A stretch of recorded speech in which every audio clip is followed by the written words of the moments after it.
শুনলাম ইনকিলাব মঞ্চের জাবের ভাইকে নাকি গুলি করা হয়েছে। ইনকিলাব মঞ্চের জাবের ভাই নাকি গুলিবিদ্ধ।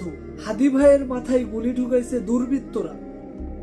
আর জাবের ভাইকে যারা গুলি করছে তারা বাংলাদেশের প্রশাসন। অতএব এইখানে বাংলাদেশের উচ্চ পর্যায়ে যারা আছে তাদের হাত, সরকার পর্যন্ত এখানে হাদি হত্যার পিছনের মূল হোতা এরা।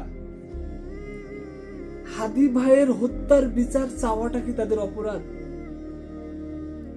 বাংলাদেশের এই ছাগল মার্কা প্রশাসন যেখানে হাদি ভাইয়ের হত্যার বিচার করতে পারতেছে না, সেইখানে জাতিসংঘের কাছে এই বিচারটা যেন হস্তান্তর করে প্রধান উপদেষ্টা, সেটা নিয়ে সেইখানে বলছে জাবের সহ হাদি ভাইয়ের স্ত্রী। এটা কি তাদের অপরাধ? যদি জাবের ভাইয়ের গায়ে যদি গুলি লেগে থাকে, সকল সকল ভাইদের উদ্দেশ্যে বলছি, সকল বোনদের উদ্দেশ্যে বলছি, সকল অডিয়েন্সদের উদ্দেশ্যে বলতেছি, আবারও আমাদেরকে জুলাইকে জাগ্রত করতে হবে। যদি হাদি ভাই হেরে যায়, হাদি ভাইয়ের হত্যার বিচার যদি না হয়,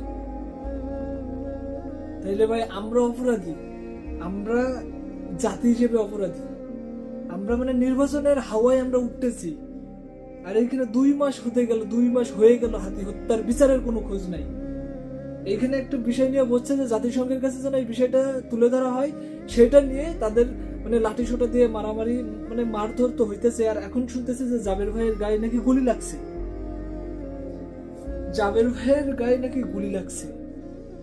খোদার কসম, যদি এই ঘটনা সত্য হয়, সকল ভাইদেরকে উদ্দেশ্য করে বলতেছে, ভাই আবারও বাংলাদেশকে নরকে পরিণত করতে হবে। কোনো নির্বাচন আমরা দেখার টাইম নাই।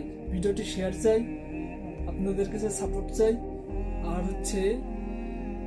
তাদের পাশে থাকতে হবে আমাদের। এটা হচ্ছে এই কথা।